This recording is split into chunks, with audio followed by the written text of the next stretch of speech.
Hola. Buenos días. Hola. Hola.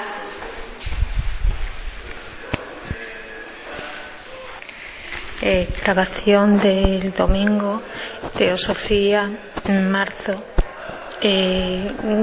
Graciela Ajalia nos va a hablar del conocimiento de uno mismo, timing.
Y aquí al frente.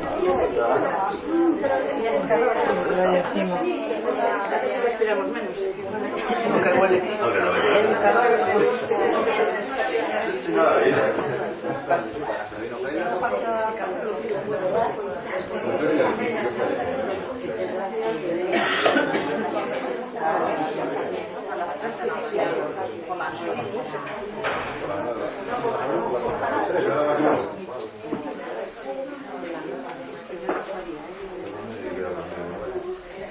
Gracias.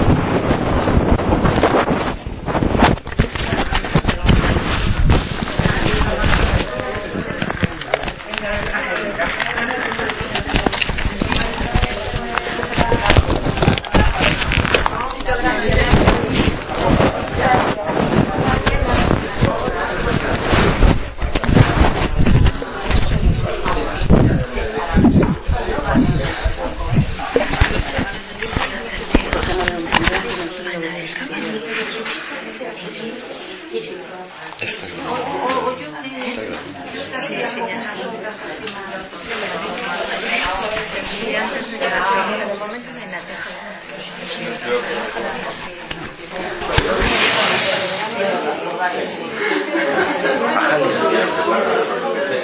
Buenos días. ¿Te podemos grabar?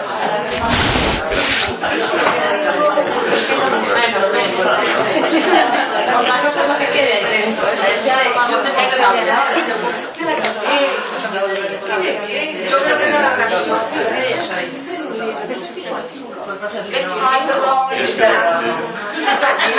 ¿Ves cómo no cambió la hora? ¿Cómo que no cambió la hora? Yo creo que solo le de la serie.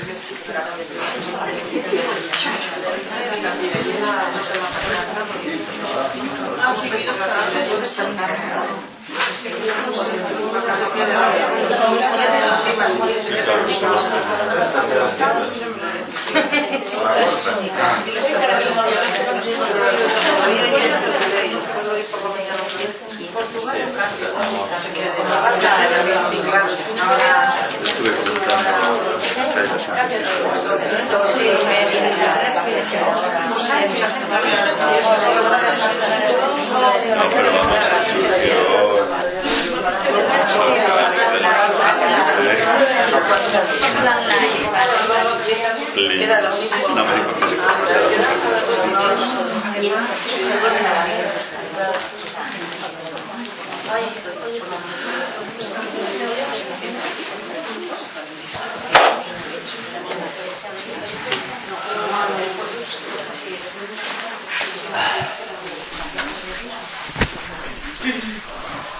Muy bien, vamos a comenzar con unos minutos de meditación. Nos sentamos con la espalda bien derecha, cerramos los ojos, nos respiramos profundamente.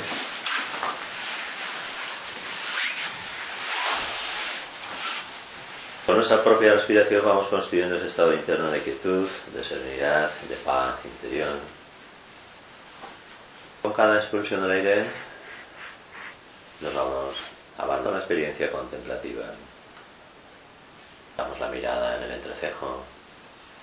Identificamos con el testigo interno, con eso que está ahí observándolo todo, dándose cuenta de todo. Es nuestra más pura esencia, la conciencia pura. Y durante unos minutos nos entregamos a esta experiencia meditativa. Meditamos.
Muy bien, buenos días a todos.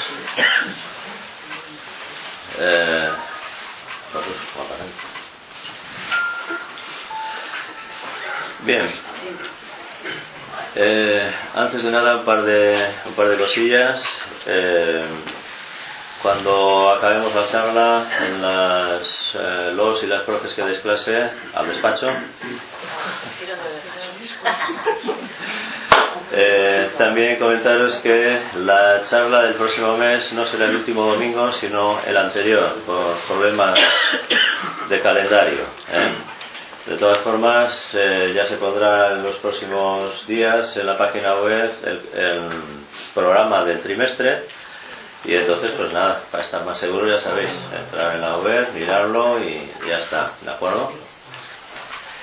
Muy bien, bueno, pues nada, hoy tenemos la charla con Graciela, una charla importante además, porque siempre decimos que lo más importante que el ser humano puede llegar a hacer es conocerse a sí mismo. Incluso desde la noche de los tiempos se nos dice aquello de conócete y conocerás el universo, y tenemos una obra importantísima de Taimni que nos ayuda a profundizar en este conocimiento de nosotros mismos, y hoy pues Graciela con mucho esfuerzo y dedicación nos hará más digerible, más asimilable ese conocimiento. Así que pues nada. Pues bueno, no he podido, de alguna manera es un libro, este es el culpable, pues alguien lo quiere leer, y no he podido, no me ha dado tiempo a verlo todo, ¿vale? Para poder hacer aquí el trabajo, así que bueno, he hecho una primera parte, y después si seguís interesados, si estamos todos interesados, pues no tengo ningún problema en continuar y en otra charla pues un poco terminar lo que se empezó, ¿no? Hoy. Entonces yo creo que ante todo primero saber un poco quién es Taimni y por qué escribió este libro, ¿no?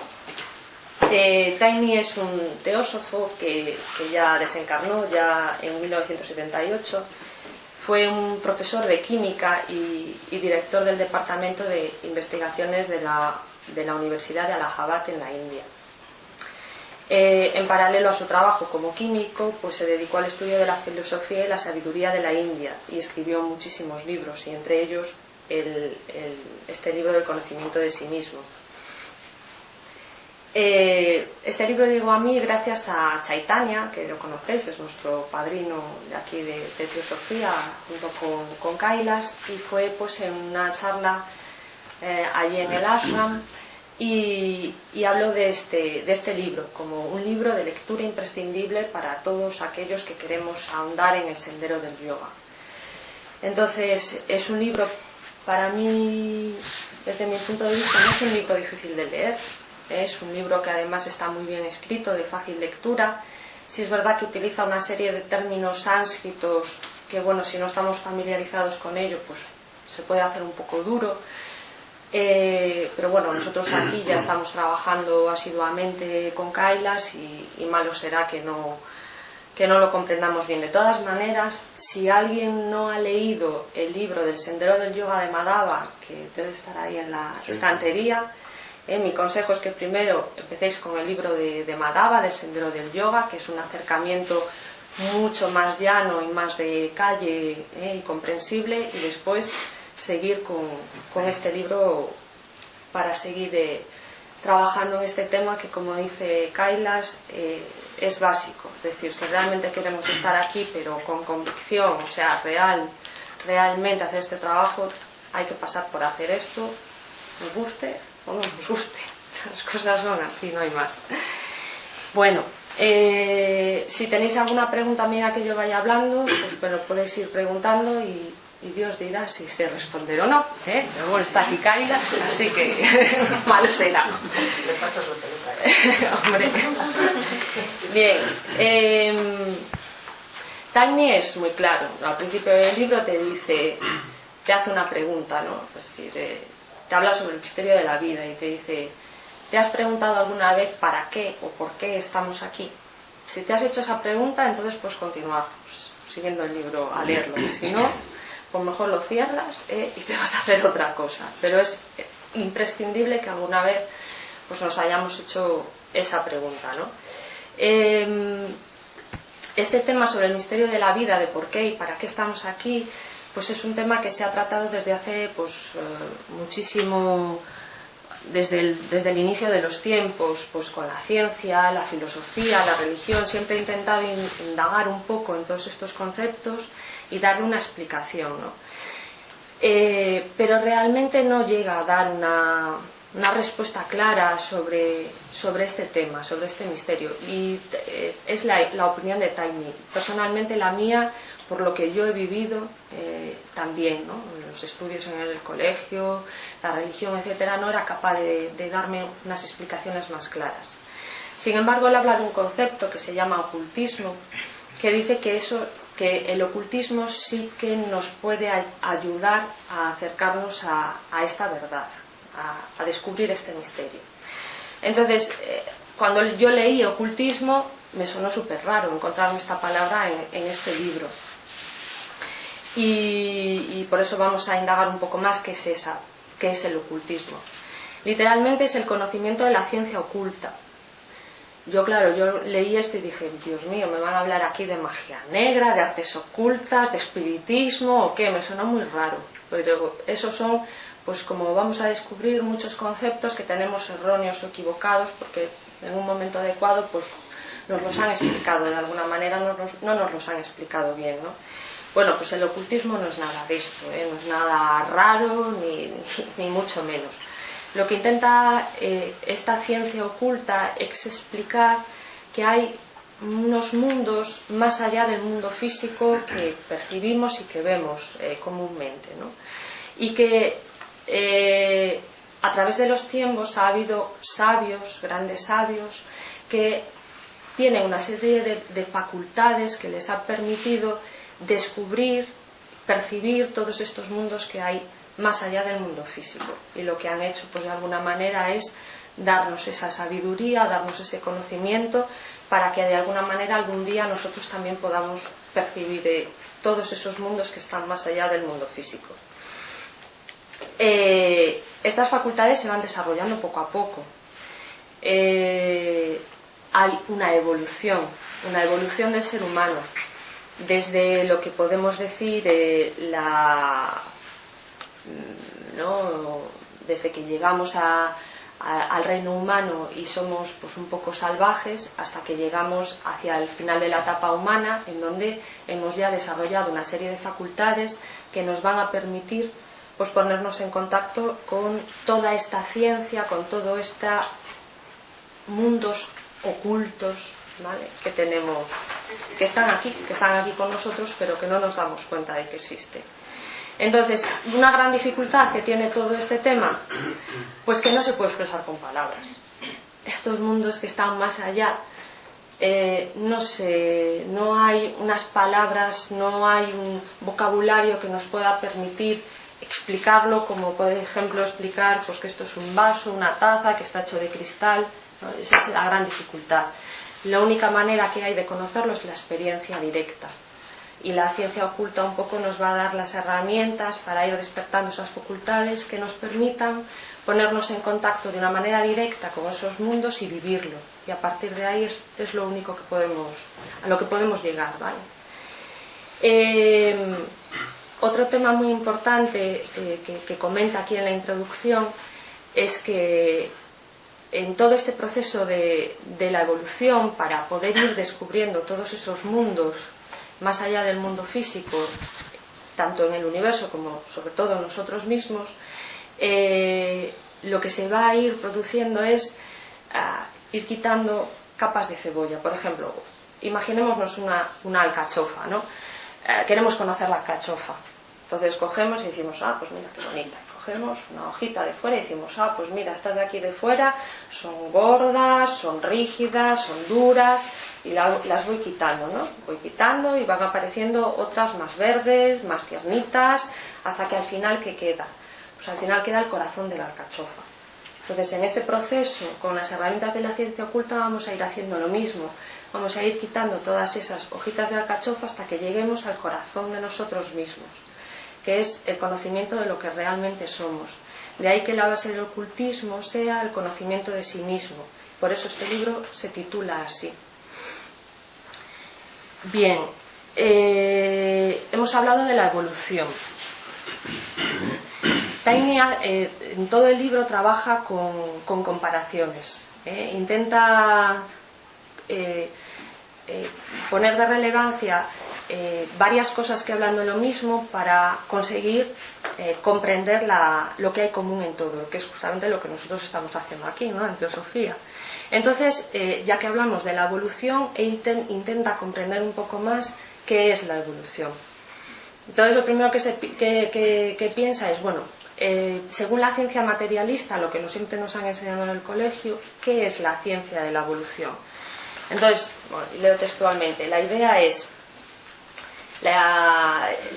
esta idea está formulada por la teoría de Darwin, y es: los cambios sufridos en las especies, minerales, vegetales y animales se deben al esfuerzo de la forma en irse adaptando a las condiciones del entorno.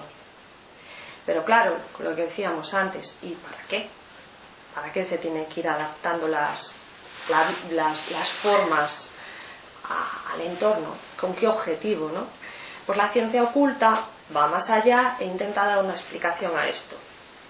Y textualmente dice: la vida es un principio independiente que utiliza a la forma para manifestarse. Las formas existen para dejar que la vida que las anima se exprese, y éstas van cambiando de forma para posibilitar una expresión más completa de la vida. Esto se puede entender muy bien la comparación entre los dos puntos de vista, ¿no?, como por ejemplo con la música. De alguna manera, la ciencia materialista, cuando estudia la música, lo que hace es concentrarse en los objetos, en los instrumentos a través de los cuales se expresa la música, y va conociendo pues todas esas formas, es decir, todos esos instrumentos de música. Pero con la ciencia, ¿qué aporta el ocultismo? El ocultismo aporta el estudio del músico, del que toca esos instrumentos. No solo llega como estudiar las formas, tenemos que estudiar quién toca esos instrumentos para al final poder tener una imagen completa de lo que es realmente la música. Y ese es el trabajo que vamos a hacer con este libro. Entonces, hay otro concepto también muy importante del que habla, y es que esa expresión de la vida a través de esas formas, el objetivo es que se exprese con su máximo esplendor. Y él utiliza el concepto de perfección, es decir, una expresión perfecta. ¿Vale? Entonces, ¿qué es la perfección para Taimni? Pues dentro del reino humano, que es el que nos ocupa, la perfección a llegar a conseguir a través de la evolución es ser, cada uno de nosotros, maestros de sabiduría. ¿Qué significa esto? Pues realmente la vida ya es perfecta en sí misma, no tiene límites, pero para ir haciendo ese trabajo de expresión va utilizando las formas, como hemos dicho, mineral, vegetal, animal y humano, y va mejorando de alguna manera, obligando a mejorar esa forma para que se exprese mejor. Entonces, lo que hablábamos antes, dentro de lo que es el sendero evolutivo, nos encontraremos entonces con la parte inferior de ese sendero evolutivo, en el cual los humanos se acercan más a un estado de salvaje, y con el paso de las distintas vidas y a través de toda la evolución, vamos haciendo de alguna manera que la forma, nuestros cuerpos vayan mejorándose, se vayan afinando para que la vida se exprese mejor a través de nosotros. Y el objetivo final del reino es llegar a ser eso, ¿no?, maestros de sabiduría. Para comprender aún más este proceso de evolución, hay un concepto sobre el cual da muchas vueltas Taimni, que es el concepto del carácter. Tenemos que entender muy bien qué es el carácter.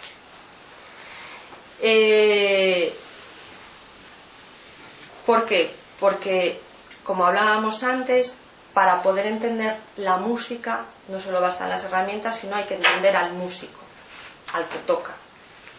Entonces, para poder conocer realmente qué ocurre en todo ese proceso evolutivo, necesitamos conocer la naturaleza del ser humano. Y eso pasa por entender muy bien el concepto de carácter. Entonces, en la RAE, en la Real Academia de la Lengua Española, dice que el carácter es el conjunto de cualidades o circunstancias propias de una cosa, de una persona o de una colectividad que las distingue por su modo de obrar de los demás. Es decir, habla de las características de la forma, otra vez. Entonces nos volvemos a encontrar con el mismo problema, ¿no? Se sigue quedando en el instrumento, en la forma, pero no dice nada del músico, del ser humano, ¿no? Entonces, ¿qué añade el ocultismo? Pues el ocultismo dice que esas formas de expresión o esas características de las que hablábamos se deben a la interacción de la conciencia con los distintos vehículos de manifestación. Entonces aquí ya empezamos a complicar un poco las cosas, ya empezamos a meter términos como conciencia o vehículos de manifestación. Bien, para llegar a este punto, recordemos un poco, lo que vamos a seguir, ese es el del diagrama un poco que nos ha explicado Madaba. Y cuando hablamos pues de vehículos de manifestación, hablamos de todos esos vehículos que son los cuerpos: cuerpo físico, cuerpo emocional, cuerpo mental inferior, cuerpo causal, cuerpo mental superior, cuerpo búdico, cuerpo átmico, ¿ok? Entonces lo que habla aquí es que las características del ser humano, ¿vale?, son la interacción de la conciencia, que como nos ha explicado muy bien Kailas, se encuentra en el cuerpo búdico, pues cómo interacciona esa conciencia cuando se expresa pues con los distintos vehículos sobre todo centrándonos en la personalidad, cómo se expresa la conciencia a través de estos vehículos de la personalidad, ¿no? Entonces, según el grado de expresión que tenga la conciencia en esos cuerpos, tendrá o surgirán unas características u otras. Vamos a intentar entrar un poquito más en qué es la conciencia. Taimi lo explica de la siguiente manera.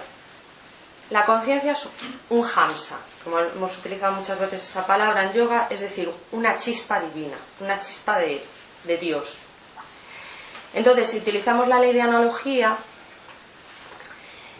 las características de Dios serán las características de la conciencia. Entonces tenemos que empezar por ahí, para saber cuáles son las características de la conciencia. Bien, pues las características de Dios son Sat, Chit y Ananda. Es decir, voluntad, conocimiento, que viene de la percepción directa, y sabiduría. ¿Ok? Pero claro, son conceptos abstractos, no son conceptos fácilmente explicables. Entonces, lo que hablábamos antes,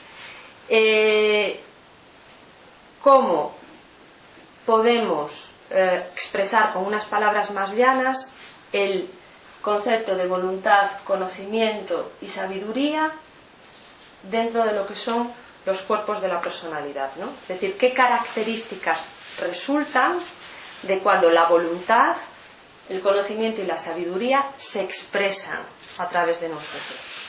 Entonces él da los siguientes conceptos. Dice, ¿cómo podemos saber si la voluntad se está expresando, esa característica de Dios se está expresando a través de la personalidad? Bueno, pues la voluntad tiene su expresión a través del cuerpo físico.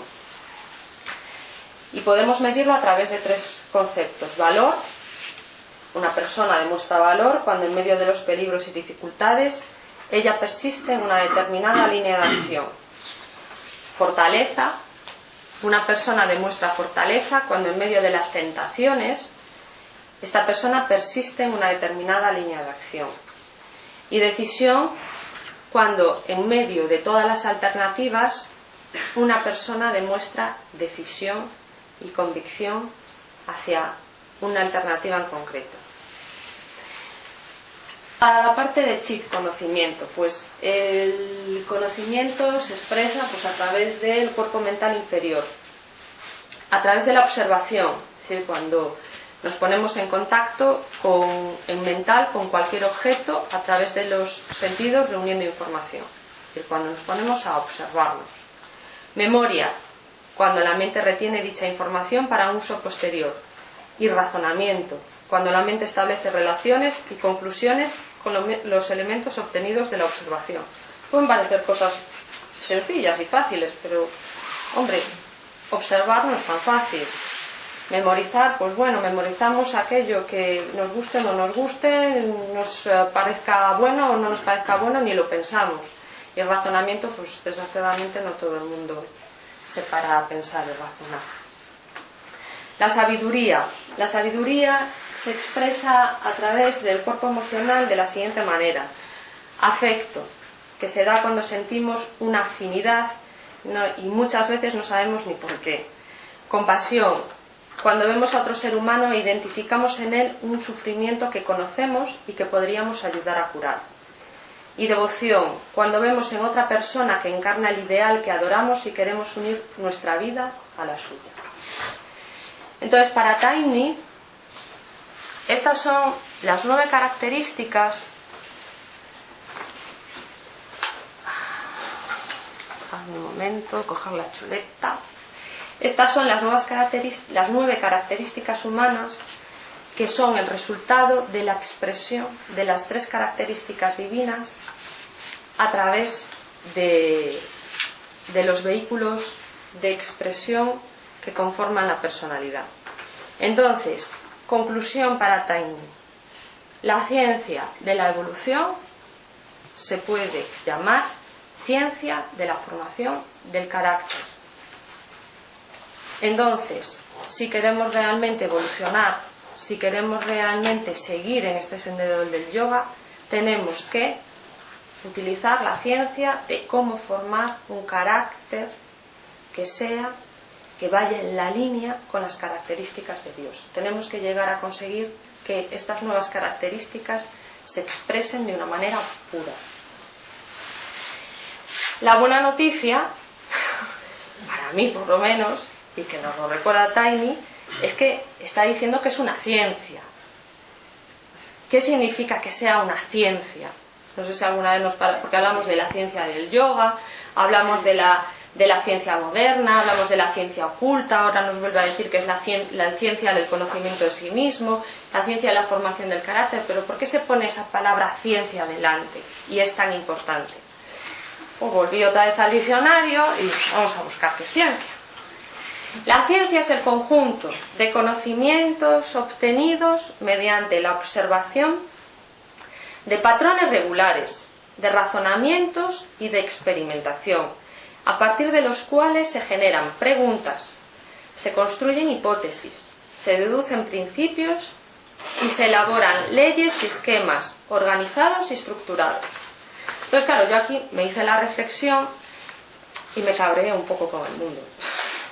Porque claro, estoy harta de escuchar, sobre todo cuando estaba arriba en la universidad estudiando, ¿no?, que la ciencia materialista es lo único verdadero, existente, y que sí, que la ley de la gravedad es real, existe, la ley de Arquímedes también, y todas las leyes que estudiamos en el colegio, la termodinámica y tal, y eso es, vamos, como el Padre Nuestro, y no hay discusión, porque eso es ciencia. Pero es que la ciencia, esta ciencia que nos han metido a fuego desde niños, que no digo que no sea verdad, que no sea real, yo no estoy diciendo nada de eso, pero ¿de dónde ha surgido? No ha surgido más que de la experimentación, de personas que se han puesto, de grandes científicos que se han puesto a hacer una serie de experimentos en entornos, en un montón de entornos, y llegan a una conclusión. Siempre se obtiene el mismo resultado, por tanto saco una ley y por tanto la aplico, y si aplico esta ley obtengo esto. Por la ciencia del yoga y la ciencia del conocimiento de sí mismo es lo mismo. Estos grandes sabios, a través de los tiempos, se han esforzado continuamente en probar, experimentar, y han descubierto que obtienen los mismos resultados cuando hacen las cosas de una determinada forma o manera. Y de ahí han salido las herramientas del yoga, y de ahí han salido las herramientas de la ciencia oculta. Y nos dicen que es una ciencia, porque si lo aplico, y lo aplico bien como hay que aplicarlo, el resultado lo tenemos. Entonces solo tenemos que ponernos a trabajar y llegaremos a ser maestros de sabiduría. Y eso es lo que Taimni nos recuerda. Así que habrá que confiar. ¿Ok? Bueno, entonces, llegados a este punto, pues Taimni empieza justamente a desarrollar todo el trabajo de empezar a ir explicando cuerpo por cuerpo, vehículo por vehículo. Hoy nos vamos a quedar, como os dije antes, en la parte de la personalidad, porque no me dio tiempo a llegar a más.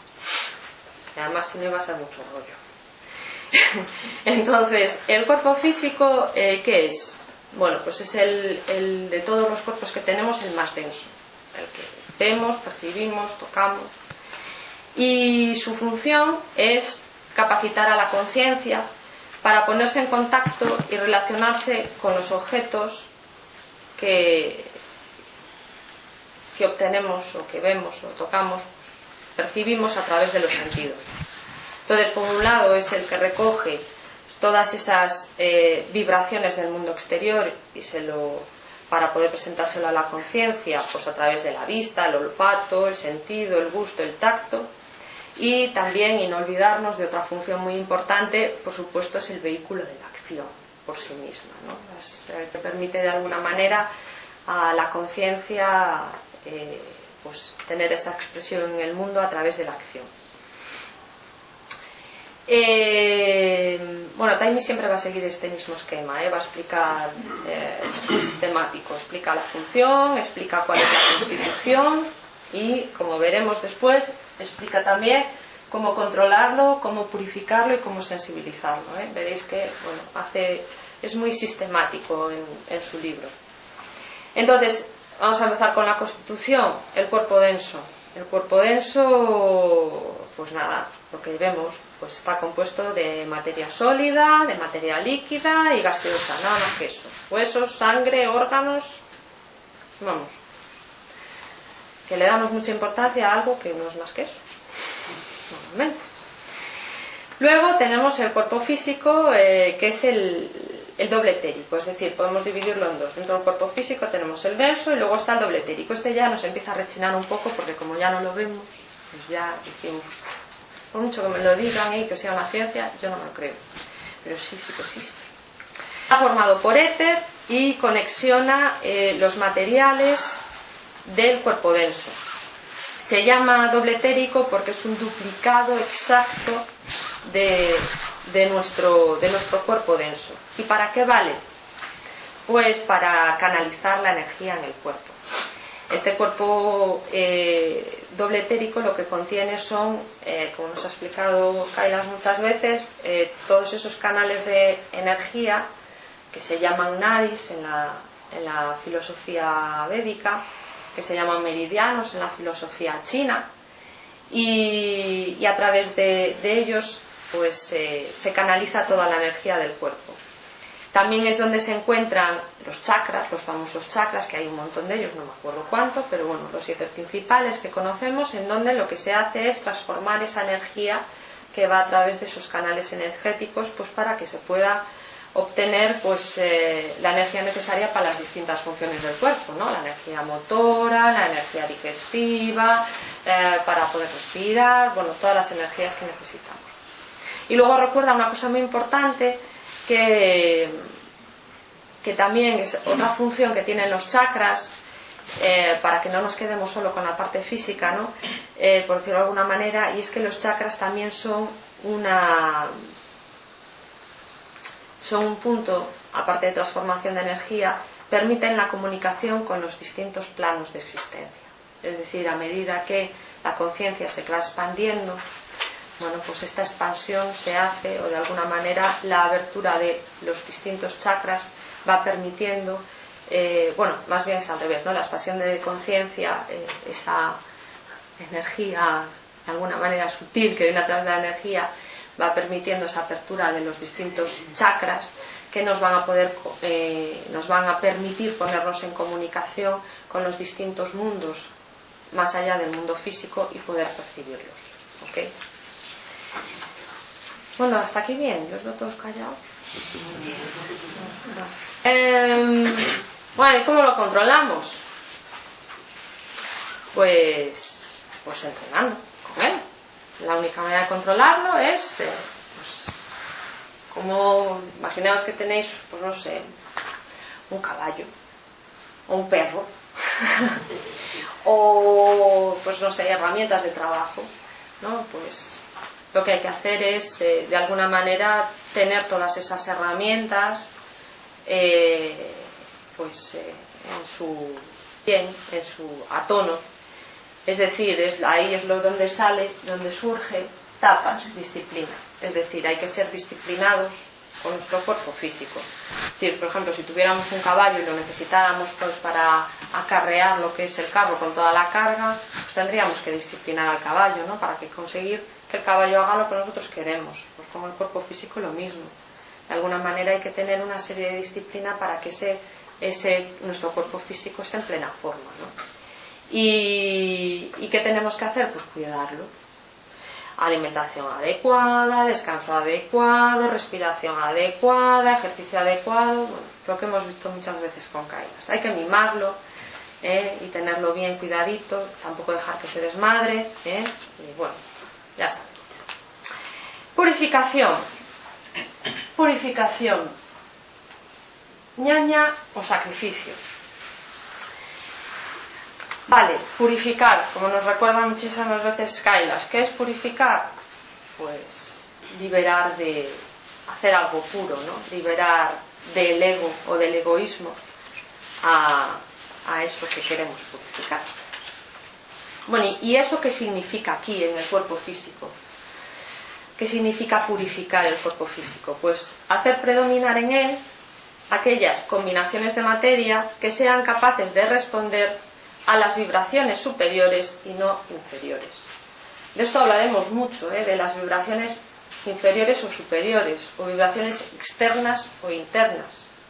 Al final lo que queremos es que la conciencia que está allí en el cuerpo búdico pueda expresarse libremente a través de los distintos vehículos que tenemos. Entonces tenemos que de alguna manera hacer que nuestros vehículos sean capaces de responder a esas vibraciones que vienen de dentro, no de fuera, ¿no? Entonces, ¿cuáles son esas combinaciones de materia que nos pueden permitir estar en sintonía con esas vibraciones? Bueno, pues todas aquellas que producen armonía. ¿Y qué es eso? Pues todo aquello que nos hace estar saludables. Así de sencillo, no tiene más ciencia, Entonces, la salud es indispensable para poder caminar por este sendero iniciático. Y Madhava nos lo recuerda muchas veces, ¿no? No hay que venir a yoga para estar bien, hay que estar bien para hacer yoga. Bueno, pues tenemos que trabajar para estar bien, para poder andar por el sendero del yoga.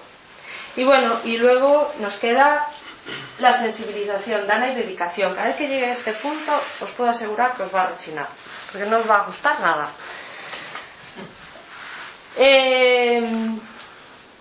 Sensibilización, vale.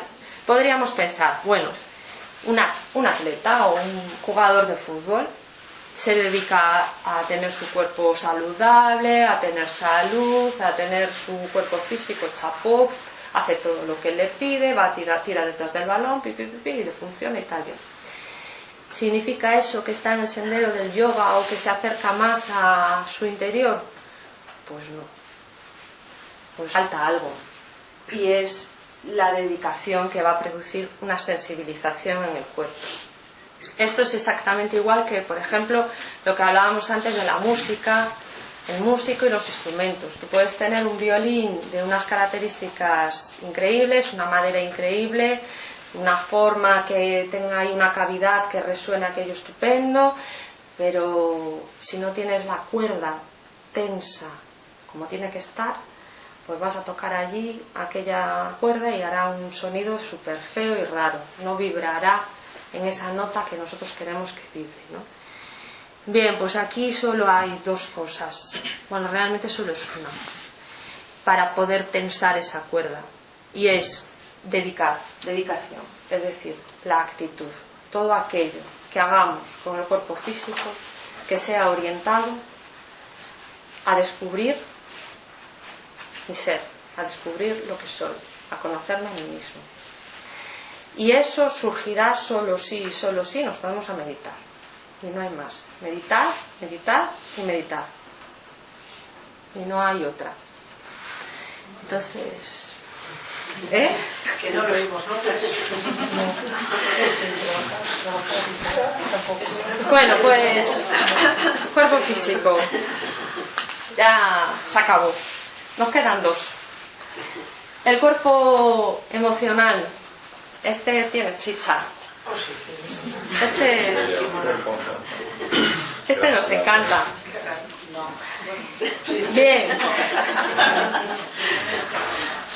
Bien, el cuerpo astral o cuerpo emocional, pues es el motor del cuerpo físico. Y trabaja de la siguiente manera. Lo primero que hace es traducir las sensaciones físicas o las vibraciones físicas en una sensación agradable o desagradable. Por ejemplo, yo es que tengo sed, ¿vale? Me aprovecho y ya lo explico. Entonces, estoy bebiendo el agua y tengo una sensación súper agradable. Y eso es el cuerpo emocional el que se encarga de darnos esa sensación. Solo hay más. Imaginémonos que es como ayer, pues una copita de vino, ¿no? Me produce una sensación placentera y una emoción, pues una emoción de una euforia, que es increíble, ¿no? Entonces digo yo, guau. Entonces, bueno, en este caso, pues la emoción es guay, porque no voy a hacer daño a nadie por el momento, ¿no? Pero bueno, no deja de ser una emoción, es decir, esa sensación genera una emoción. Y normalmente, pues esa emoción hace reaccionar al cuerpo físico, pues bebiendo más copas de vino, por ejemplo, se produce una reacción, ¿no?, al cuerpo físico. Pero luego viene la chicha, y aquí ya se mete un poquito el cuerpo mental, y es que esas emociones me van quedando grabadas en la memoria. Y entonces lo que normalmente suele suceder es que pues se acabó el día de ayer, se me acabó la botella de vino y yo tengo el recuerdo y digo, uff, qué emoción y qué sensación más guay tuve ayer. Y entonces surge el deseo de volver a querer tener esa sensación y esa emoción. Y allá me voy a comprarme otra botellita de vino, ¿no? Entonces, bueno, como veis, es así como va funcionando el cuerpo emocional. Taini, lógicamente, lo que hace es, cuando habla de la constitución del cuerpo emocional, se centra mucho en intentar comprender muy bien el deseo, ¿no? Y utiliza pues ciertos ejemplos, como he hecho un poco yo ahora con el del vino, ¿no? ¿Dónde dice que está el peligro? Y que nos lo explica 1000 veces Kailas y nos previene. Bueno, pues que ese deseo produce atadura. Es decir, si yo no estoy al tanto, si no lo tengo bien controlado el deseo, como le pasa desgraciadamente a muchas personas, pues a lo mejor no es una botella una vez a la semana con unos amigos, sino que empiezan a ser botellas y botellas y botellas y botellas, y nos atamos a ese objeto del deseo y se produce una atadura. Entonces, la diferencia entre los yogis y nosotros, pues es que los yogis no se atan a esos objetos externos.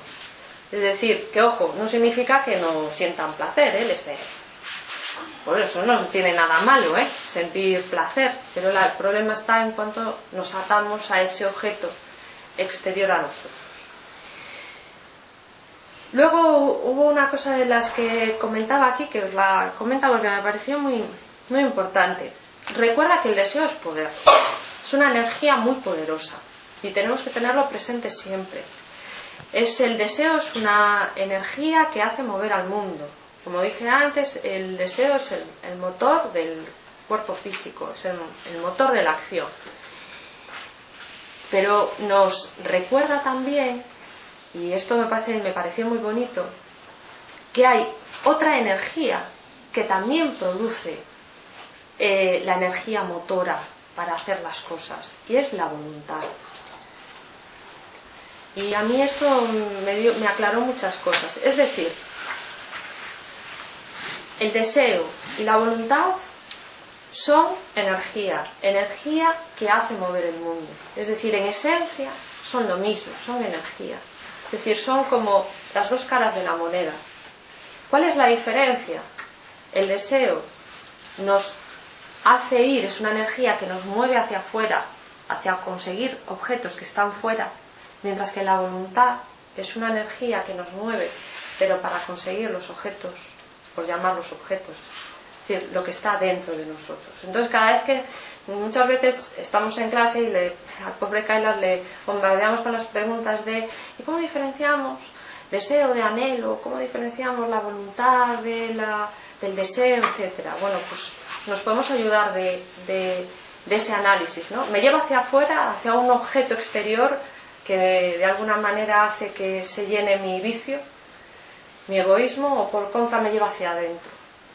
Ahí tenéis una vara de medir, ¿vale? Por supuesto, si son lo mismo pero en distintas formas de expresión, ¿vale? ¿Cómo podemos llegar a desarrollar la voluntad? Pues purificando el deseo. Es igual, vamos a decir, deseo y voluntad, pues es igual que negro, blanco, que frío, calor. ¿Cómo hago que el frío desaparezca y aparezca el calor? Metiendo fuego y calentando. Bueno, pues ¿cómo consigo que el deseo se convierta en voluntad? Purificando el deseo, ¿vale? Entonces, pues vamos a explicar ahí, aparte de... Vamos a empezar a explicar todo eso otra vez y así lo aclaramos un poco más. Control, tapas, disciplina. ¿Cómo disciplinamos al cuerpo emocional? Pues con la calma, no hay otra. Pranayama, pranayama, pranayama y pranayama.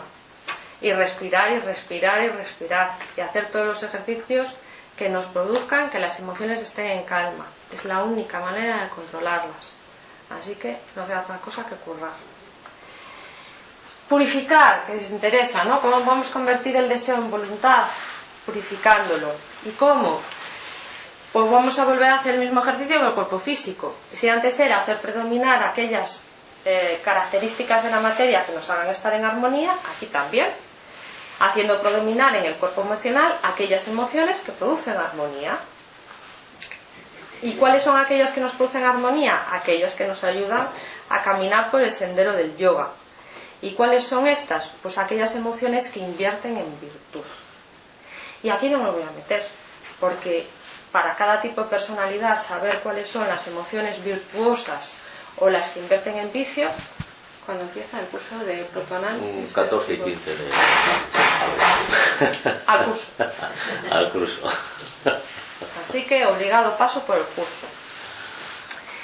Entonces, bueno, por supuesto, entonces necesitamos para purificar, necesitamos conocimiento, necesitamos conocer cuáles son las emociones que tenemos, qué emociones son virtuosas o son viciosas, y trabajar hacia todo aquello que invierta en virtud. ¿Cómo? Observar las emociones y analizarlas. Coger el cuchillo de disección, como si fuera la ranita en el laboratorio, diseccionar y ver. Y no queda otra, hay que observar a las emociones. No hay, como se dice, no hay varita mágica ni nada. Hay que hacer ese ejercicio. Bien, entonces, para purificar, conocimiento, observación y análisis. Para sensibilizar, dedicación. Bueno, aquí nos recuerda, Taini nos recuerda que hay la ley de atracción, nos vuelve a llamar sobre lo mismo.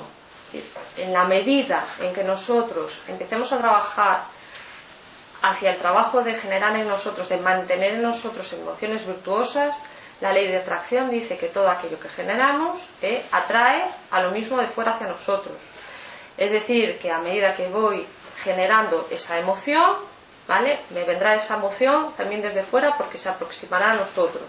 Entonces, como dice Amada muchas veces, a quien buen árbol se arrima, buena sombra le cobija. Entonces, utilicemos también esa ley de atracción en el sentido de que voy a ir generando eso en mí, pero estaría bien que me pegara a todas esas personas que, bueno, de alguna manera tienen también esa energía para que todo ello se vaya pegando, amplificando y haciendo que vaya más rápido ese proceso de sensibilización de nuestro cuerpo emocional. ¿Okay?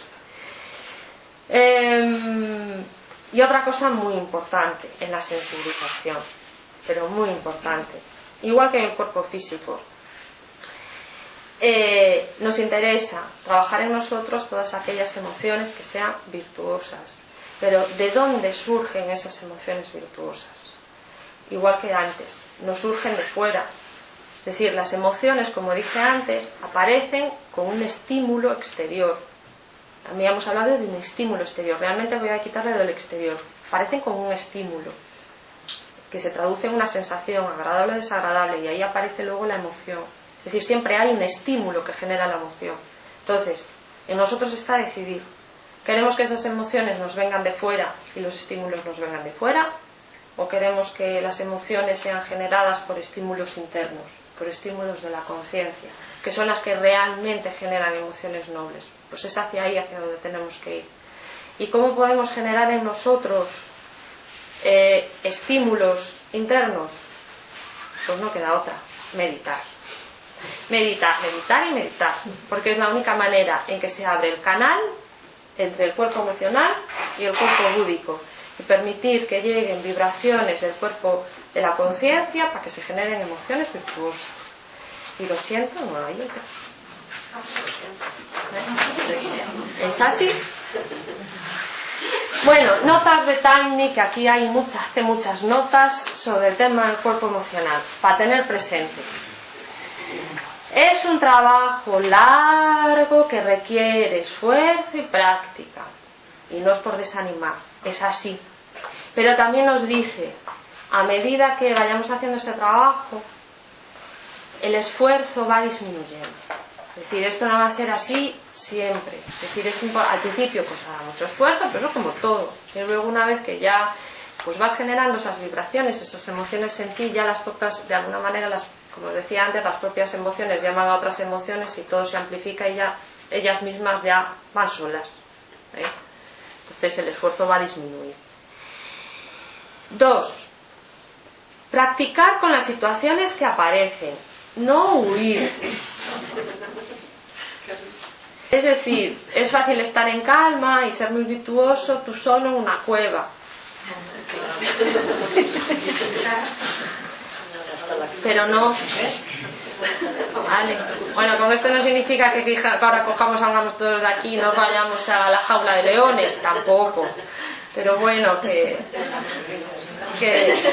veamos las cosas desde otro punto de vista, que nos aparece una situación mala y no hay pobrecito de mí, ¿y por qué me pasa a mí esto? Pues no, con alegría y encarando la situación para aprender, descubrir, observar, ver cuál es la emoción que te genera, analizarla, diseccionarla, aprender. Y otro tema muy importante, la represión. No reprimir las emociones, que es allá, sobre todo cuando empezamos con este camino del sendero, allá vamos, todo es muy bueno. De repente entras en una sala de yoga, y todo es paz y amor y todos qué buenos somos. Pues no. Todos tenemos nuestras emociones y todos sentimos nuestra rabia, nuestra ira, nuestra frustración. Y no pasa nada. Está ahí, siempre va a estar. Lo único que tenemos que ir cogiendo, pues eso, control, tenemos que ir purificándolo, tenemos que ir convirtiéndolo. Entonces, ¿cómo hacemos con este tema de la represión? Recordar una cosa muy importante. La emoción, que ya lo hemos dicho antes, es una energía.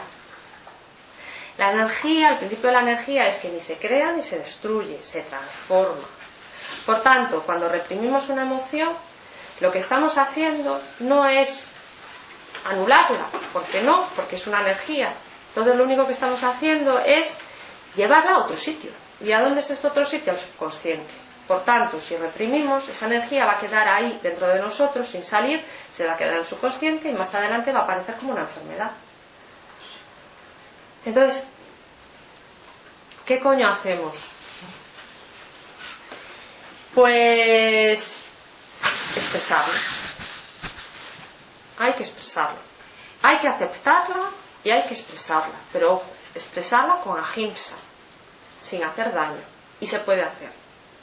Se puede hacer. Primero, en el momento en que ya aceptas que la tienes, se produce algo instantáneo. Y es que pierde poder esa emoción. Enseguida baja su intensidad. Y desde ahí, desde la aceptación, exprésate, sin hacer daño. No sé, si es una ira muy grande, pues oye, te coges un saco de boxeo y te pones a darle de leches al saco de boxeo. Y después, y luego coges, ¿no? Y luego coges y te has enfadado con tu marido o con tu mujer y después ya vas a hablar con él. ¿No? Por ejemplo. Hombre, tiene su gran riesgo. ¿Eh? Un poco menos pregunta. Ella te da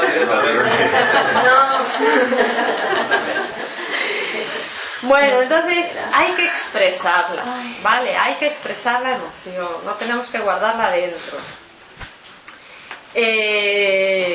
Bien, ¿y cómo hacemos para que no se genere más? Si queremos una emoción que no se genere más, ¿cómo hacemos? Para que no me vuelva a aparecer la ira. Bueno, pues esto es una consecuencia de lo anterior. Solo si lo aceptas, solo si lo expresas, va perdiendo su fuerza y algún día dejará de ser necesaria y por tanto ya no aparecerá. Esto es como los niños pequeños. Es así de fácil. Esto es como... Bueno, pues parece... Ahí cada cosa a su paso, ¿eh? Primero primer curso, luego segundo, luego tercero, luego cuarto. Habrá que ir una por una. Bueno, el hecho de que no aparezcan emociones también puede llegar a ser un poco problemático, ¿no? Cuidado. Cuidado. La idea es, como hablábamos siempre, controlar, purificar y sensibilizar. Decíamos que lo que queremos es llevar al deseo, convertir el deseo en voluntad. Y lo que decíamos de purificación es que queremos que nosotros se exprese mayormente y el mayor tiempo posible emociones que sean virtuosas. Entonces, realmente lo que tenemos que intentar conseguir es que la mayor parte del tiempo tengamos esas emociones virtuosas, no reprimiendo las que no son virtuosas, sino haciendo un trabajo de tal manera de que ya no sea necesario. Aquí la ley es de que solo existe lo que es necesario. Si tú dejas si algo en ti deja de ser necesario, ya no aparece, es que ni aparece. Y es que eso es malo, yo no lo veo ni como malo ni como bueno. Es el proceso que va a pasar, es el proceso que va a tener lugar. Y además, luego un poquito más adelante voy a ahondar un poquito más en esto que tú acabas de decir, porque es muy importante.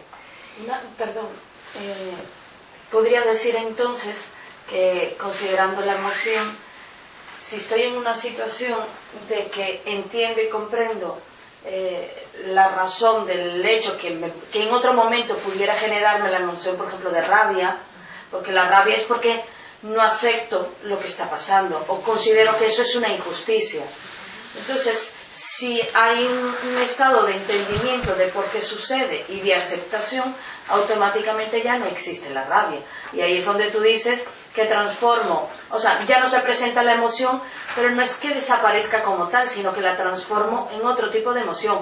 Es una emoción de entendimiento, de aceptación y de, bueno, es un proceso normal que tengo que vivir. ¿No es así? Se transforma. Bien, pues con respecto también un poquito más a esto, habla de lo siguiente, ¿no? De que justamente el tema de las emociones y el tema de que nos preocupa ahora todo tanto, y a mí por lo menos, que si emoción virtuosa, que si invierto en virtud, que si invierto en vicio y que buscar las emociones que sean más dadoras de felicidad, no sé cuánto. Bueno, pues es solo una etapa. Si estamos aún todavía ahí, que estamos muy lejos. ¿Por qué? Porque parece ser que si seguimos en este camino, incluso hasta las emociones nobles, entre comillas, llegan hasta desaparecer.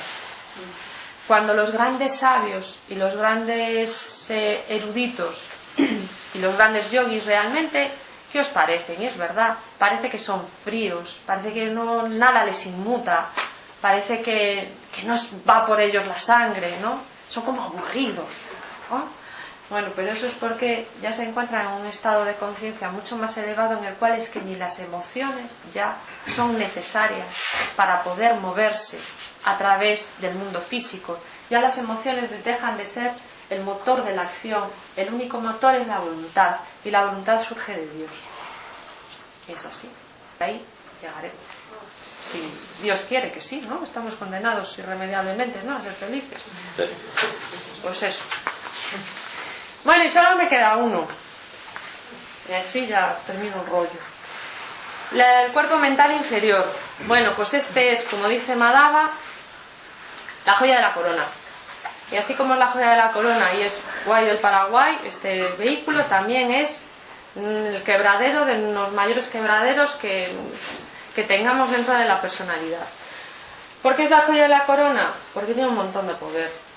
Nos permite razonar, nos permite memorizar, nos permite imaginar, nos permite hacer, pero un montón de cosas. Es una joya. El gran hándicap que tiene, y es un gran, pero gran hándicap, es que es el principio separativo. Tiene una capacidad de analizar increíble. Y si analiza significa que separas. Y si separa, no ves la unidad. Y ese es el gran hándicap que tiene el cuerpo mental inferior. Importante, y ya lo estamos trabajando aquí, siempre diferenciar emociones de pensamientos concretos, de pensamientos abstractos que salen del cuerpo mental superior y de la intuición. Normalmente, yo por lo menos antes de entrar aquí en yoga, yo tenía un batiburrillo que nunca me había parado a pensar las emociones, los pensamientos, que si concretos, que si abstractos, si intuición, yo no tenía ni idea de lo que cada cosa era, ¿no? Bueno, aquí lo vamos a ir trabajando un poquito más, pero es importante que sigáis trabajando y pensando en esto. Otra cosa importante que a mí, y además es que me llama la atención porque yo lo creía así. No es lo mismo el cerebro y la mente. Esto no tiene nada que ver. No es el cerebro el que genera los pensamientos, ¿eh? Es la mente la que genera los pensamientos. Y luego utiliza el órgano del cerebro para poder expresar en el mundo físico todos esos pensamientos que se han generado en la mente. Entonces, bueno, yo esto lo comento porque yo también creía que el cerebro generaba pensamientos y no. Pero la mente ordena, digamos, y el otro procesa, ¿no? O algo así. Es un órgano que de alguna manera lo que hace es traducir en impulsos nerviosos, o ayuda a traducir en impulsos nerviosos todos estos pensamientos que tú tienes, y luego le permiten al cuerpo físico de alguna manera actuar conforme a esas ideas o pensamientos que tú tienes en tu mente. Porque al final el cerebro forma parte del sistema nervioso, pero que deja de ser un órgano, es como un corazón, tiene impulsos eléctricos, no es más que eso. Pero claro, está dirigido por la mente. Se materializan todos esos pensamientos de una manera química, orgánica, eléctrica. Es el que tiene esa capacidad de transformar esos pensamientos en todos esos complejos eléctricos, por decirlo así, para conseguir que actuemos en el mundo. Bien. Las funciones. Interesante este tema me gusta. Las funciones de la mente. Crea imágenes mentales de las vibraciones físicas. ¿Y qué es esto? Bueno, pues aquí entra mis queridas ñañendrillas, que sabéis que me gustan mucho. Bueno, pues hablábamos, crea imágenes mentales de las vibraciones físicas. Aquí tenemos, ¿no? Vibración. Pues imaginémonos que vamos por el campo. Y de repente hago así, digo, una fragancia, huelo la fragancia de una rosa. Digo yo, ¡guau! Olor. Y de repente, no sé vosotros, pero enseguida me aparece la imagen mental de una rosa. ¿Cómo puede ser eso si yo no he visto la rosa? Y sin embargo me la estoy imaginando, ¿eh?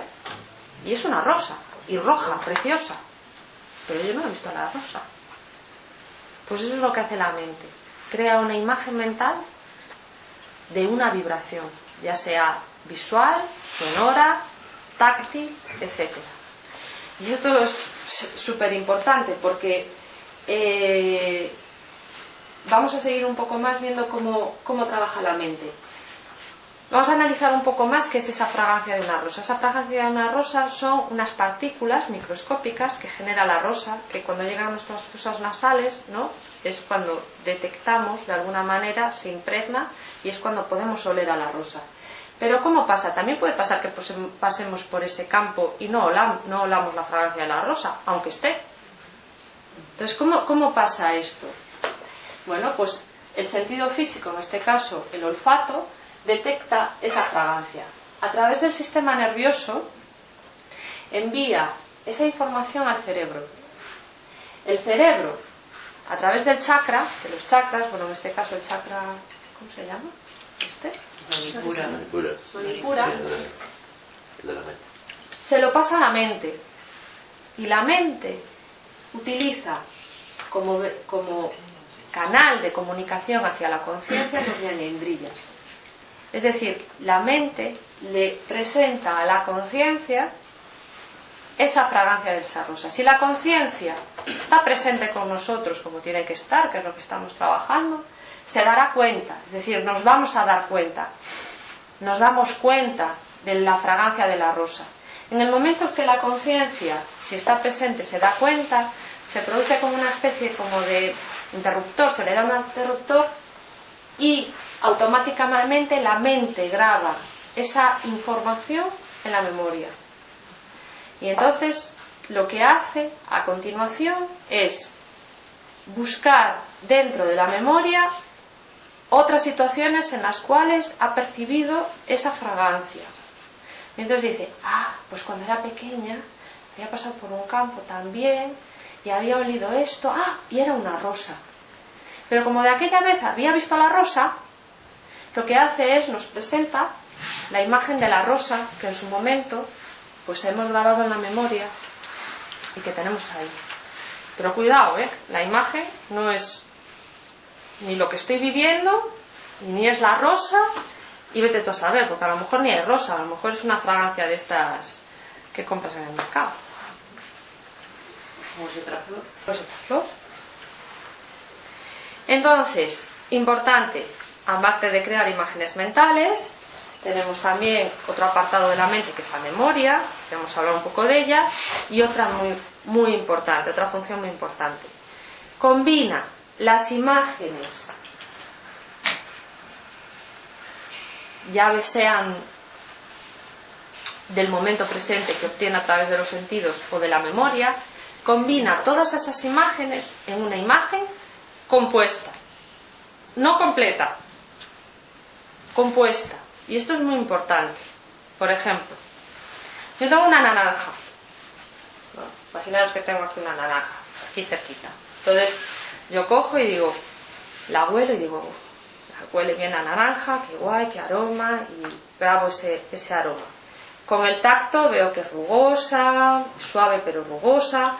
Con la vista veo que es naranja, que tiene la forma redonda.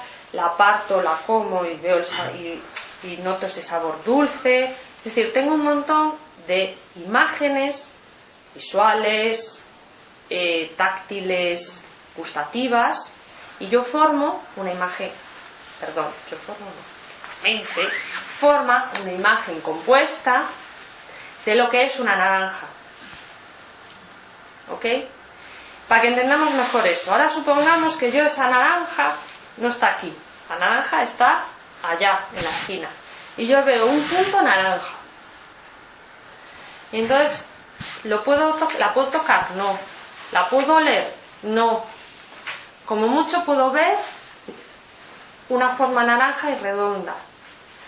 Pero ¿qué hace mi mente?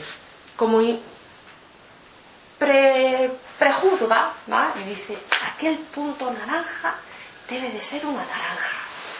Y entonces en ese momento recuerdo cuando estuve comiendo mi naranja de antes. Y entonces de repente es como si la empezara a oler, es como si la empezara a saborear. Y digo, ¡guau! ¡Qué naranja más guay! Pero esa imagen que me estoy haciendo de la naranja, ¿es esa naranja? No. Y entonces, ¿qué suele pasar? Y aquí pasan las expectativas. Y cojo y digo, ¡guau! ¡Qué buena es esa naranja! Y me voy corriendo allá, la cojo, la parto, la mondo, me la como y resulta que está más amarga que Dios y no hay quien se la trague. ¿Y qué hago? Me cabreo con la pobre naranja. ¿Y qué culpa tiene la naranja de que yo ya no me he montado en la cabeza toda esa flipadura? Pues esto es lo que hace la mente. Esperas. Y luego le echa la culpa al otro. Claro. ¿Os suena? No se debe tener expectativas de nada. Y cambias la imagen mental de la naranja. Pensarás que en otro momento que intuyas el punto naranja y recuerdes esa mala sensación, que puede haber sido la última, ¿no? De la naranja que te sabía a rayos. Depende de tu estado evolutivo. Harás eso si no has aprendido. Si aprendes de la experiencia. Si aprendes de la experiencia, pues a lo mejor esperas a acercarte y ver qué es realmente. Salvo que no te haya servido de nada y vuelvas a pensar otra vez la naranja maravillosa. La vida es tan sabia que te va a poner miles de naranjas delante del camino hasta que te aprendas. Te vas a comer más kilos que Dios. ¿Eh? Eso es la fantasía. O sea, te imaginas, te creas. No, para la persona es real. Sí, pero. A ver, si yo te muestro un limón, automáticamente tu cuerpo empieza, o sea, tu boca empieza a segregar, solamente con mencionar la palabra limón, a la mayoría empieza a segregar saliva, ¿verdad? Y es real, no es fantasía, es real. Pero el limón no existe. Como para la por haber sido limonista, sí. Claro. Entonces, si es fantasía o no, a ver, la mente utiliza, tiene, como nos explica Madhava, y por eso os aconsejo también leer el libro de Madhava, una de las funciones de la mente es la fantasía. Y la fantasía no deja de ser las flipaduras mentales que se hace la mente. Pues ¿cómo? Pues haciendo todas estas imágenes compuestas de cosas que realmente son objetivas, pero es que le vamos añadiendo un montón de cosas que tenemos en la memoria, que son esos malditos prejuicios y situaciones anteriores que hemos vivido, que le damos una forma y una imagen a algo que al final pues no es la verdad. Entonces, para mí, aquí os voy a leer os quería leer aquí un tema que a mí me pareció muy llamativo. La próxima vez sufragemos con naranja. Muy bien. Dice, dado que la mente inferior solo sabe trabajar con imágenes mentales, significa que nunca, pero nunca podemos conocer las cosas tal y como realmente son con la mente inferior. Una imagen siempre será una parte del todo. Esto nos pondrá en guardia para no tomar las percepciones visuales y nuestras ideas basadas en el intelecto como las realidades de la vida, de la cual ellas no son más que una representación parcial y distorsionada. También nos enseñará la inutilidad de tratar de comprender o de conocer las cosas a través del instrumento del intelecto. Solo podremos conocerlas trascendiendo el intelecto. De la misma manera que un ser que esté viviendo en las luces coloreadas del espectro de la luz visible no conocerá la luz blanca hasta que no atraviese el prisma. Y otra cosa importante, es importante recordar que la imagen, como decíamos, se forma en la mente. Esto significa, cuando hablábamos de las vibraciones físicas o sensoriales que recibimos del exterior no son más que un conglomerado de átomos y moléculas vibrando a distintas velocidades, y las formas, el tamaño y el color no existen más que en nuestra mente. Esto es muy importante. Cuando decíamos antes que recibimos la vibración del olor o la fragancia de la rosa, lo que realmente nos está llegando son partículas microscópicas, que no dejan de estar compuestas, como todo, por átomos. No sé si alguna vez visteis la forma del átomo. Eso es. Lo que está aquí son átomos. Pero yo veo algo azul, una esterilla, pero esto lo hace mi mente. No es esto la realidad. Que nada de lo que vemos es real. Lo que estoy yo viendo ahora desde aquí, lo que ve Kailas no es lo mismo, porque su mente hace una imagen distinta a la mía. No son las mismas imágenes. Por tanto, ¿cómo puedo confiar en que lo que la mente me presenta es la realidad? Si solo son átomos lo que hay enfrente de mí vibrando. Y eso tenemos que darnos mucha cuenta si queremos andar por el camino del sendero del yoga. No debemos, pero nunca, fiarnos de nuestra mente. Bien. Control, purificación y sensibilización. ¿Qué tenemos que hacer para disciplinar a nuestra mente? Pues entrenar con ella, igual que te entrenamos con el cuerpo físico, pues tenemos que entrenar con ella. ¿Y cómo? Concentrarse plenamente y con determinación en todo lo que se tenga que hacer, te guste o no. Genial, ¿no? Estaremos aquí ahora. Hay que concentrar la mente en lo que se está haciendo y hay que hacer ese ejercicio. Dejemos de pensar si esto me gusta o no me gusta, no. Y aquí, y me voy a adelantar, sale la dedicación. ¿Qué más da si me guste o no? Si realmente a mí lo que me interesa es estar en el sendero del yoga y realmente llegar a descubrirme, que me dará igual si me guste o no. Yo intentaré estar concentrada en que tengo que concentrar mi mente, porque eso es lo realmente importante. Lo que tengo que hacer es concentrar la mente, no en hacer las cosas que me gusten o no. Ese es el trabajo que tenemos que hacer. Entonces tenemos que cambiar el chip y empezar a pensar las cosas desde esa manera, en dedicarle, en hacer dedicación de lo que hacemos. Por supuesto, muy importante, no vale con venir 2 horas aquí a yoga con Kailas, escuchamos que bien hablas Kailas, qué guay, si es que me siento genial, y luego salimos de aquí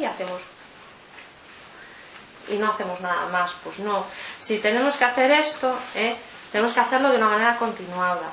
Si concentramos la mente solo un 10% de nuestro tiempo cuando venimos aquí a las clases de yoga y el 90% restante dejamos a nuestra mente divagar, ¿quién va a ganar?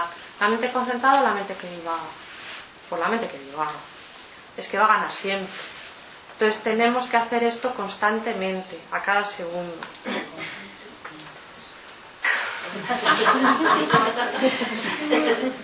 Y además es más, solo cuando hemos conseguido cierto poder sobre la mente es cuando realmente podemos empezar a practicar meditación.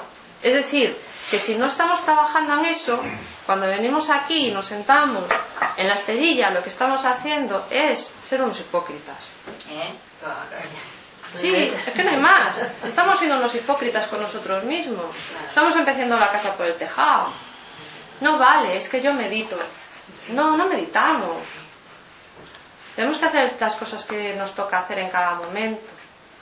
Y lo que toca hacer es, si toca concentrar la mente, toca concentrar la mente. Y es lo que hay que hacer. Y dedicarse a eso. Purificar. Pues lo mismo que con las emociones. ¿Cómo purificábamos las emociones? Observándolas.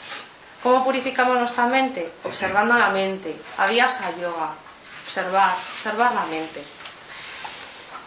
Esa observación nos va a permitir, y al igual que con las emociones, seleccionar las emociones virtuosas. Pues aquí tenemos que seleccionar los pensamientos virtuosos. ¿Okay? De la misma manera que el conocimiento de las emociones virtuosas nos va a permitir hacer este ejercicio de purificación, aquí lo mismo. El conocimiento espiritual, el conocimiento de lo que es el sendero evolutivo, el conocimiento de lo que es el yoga, el charlar con los amigos, el discutir de estos temas, venir aquí a Teosofía, todo eso nos va a permitir que nuestros pensamientos cada vez sean más virtuosos. Y por último, pues la sensibilización. Entonces la sensibilización, pues igual que en los otros dos temas, tenemos para sensibilizar realmente la mente, tenemos que hacer que a la mente le lleguen o aparezcan pensamientos, como decíamos, virtuosos, y llegue conocimiento verdadero. Pero como decíamos antes, el conocimiento verdadero no llega a través del intelecto, el conocimiento verdadero llega a través de la percepción directa, porque el conocimiento verdadero no puede ser a través de nuestros sentidos y a través de lo que vemos fuera. Entonces, al igual que antes, ¿de dónde viene el conocimiento verdadero? Del cuerpo mental superior. ¿Y cómo abrimos el canal para hacer que el conocimiento verdadero llegue a nosotros desde nuestro interior y no la falsa realidad que nos viene desde fuera? Pues meditando. Meditar, meditar y meditar. Y hay que ponerse a trabajar. Y no queda más. Y hasta aquí. Se acabó. El próximo día, si queréis, pues continúo y traigo más. Y continuamos y acabamos todo. Pues eso, todo el resto de vehículos que tenemos. ¿Vas a acabar en la siguiente charla? ¿Eh? ¿En la siguiente charla acabarás? No sé. Pasa una pena. No sé. Es que, fijaros, solo hemos explicado hasta aquí. Nos quedaría pues todo esto. Se podría dividir en 2 trozos más. Sí, solo es este trocito. Pero no sé, a mí me parece un libro muy bueno. Y no muy bueno, es que es de obligada lectura. Tenéis que leerlo, sí o sí. Y trabajarlo. ¿Cómo se escribe Taime? Tomamos nota. No, con una M y una N. De todas maneras, yo había dejado una copia del libro ahí. Está en el armario de Teosofía. Ah, ¿lo tienes tú? Nada, lo tiene. Es el conocimiento de uno mismo. El conocimiento de sí mismo. El conocimiento de sí mismo. ¿Está en la web? No recuerdo saberlo pasado. Podríamos. ¿Se escribe? No sé si está. ¿Perdona? ¿Se escribe? Ah, no sé el nombre. Sí. Bien, ya sabéis que en la página web hay un montón de textos. Este concretamente no está, pero hay un montón de cosas que podéis ir mirando, sacando, bajando, copiando, haciendo lo que queráis. Hay un montón de material.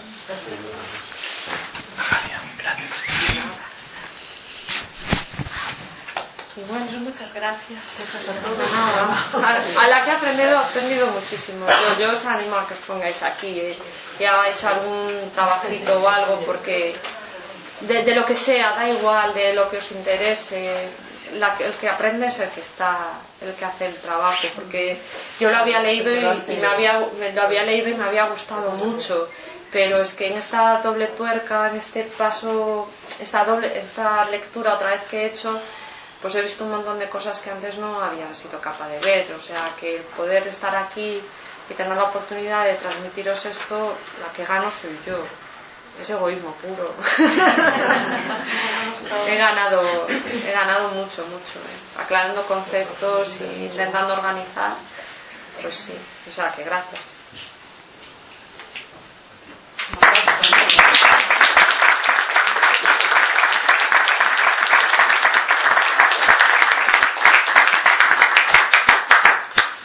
Bueno, nada, pues animaros a hacer algún trabajillo, los que queráis, los que podáis, que ya sabéis que el que más gana con el trabajo es el que lo hace. Y bueno, tenemos para el próximo trimestre la charla de Sanja, de Lorena, que será el día 22, no el 29, vamos a adelantar porque seguramente el último fin de semana yo no podré estar. Eso es para abril. En mayo la charla la daré yo y en junio pues otra vez para Ajalia, ¿sí? Y los temas son el tuyo, la vida y la muerte, ¿no? El mío va a ser los maestros y el sendero, y Ajalia seguirá pues con Taime, con el conocimiento de sí mismo, ¿sí? Muy bien. Pues nada, vamos a hacer, si no os hacéis más preguntas o más cosas, el último momento de silencio. Agradeceros especialmente el venir, el hacer de esto lo que es, especialmente a una persona que hoy nos acompaña por primera vez en el grupo, pero que este grupo existe precisamente por su iniciativa, así que especialmente. Bien, vamos a hacer el último momento de silencio. Nos sentamos un momento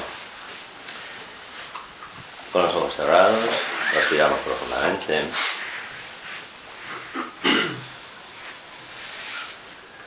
Desde el punto de luz en la mente de Dios, que afluya luz a las mentes de los hombres, que la luz descienda a la tierra.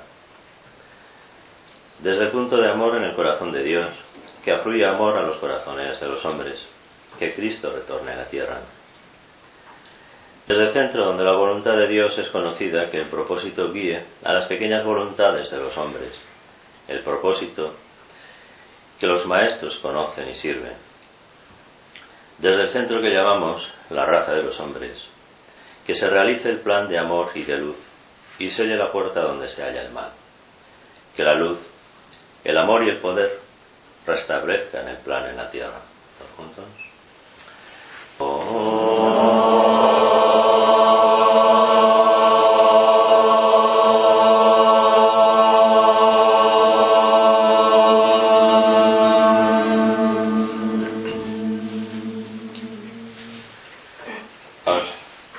Pues nada, muchas gracias. Como os decía antes, los profes ahora al despacho. Recordaros el sábado que viene el taller de Sabela aquí sobre el yoga y los 5 elementos, y ese curso de autoconocimiento que se va a dar a lo largo de 3 fines de semana en abril, mayo y junio, y que empezaremos a mediados de abril, ¿vale?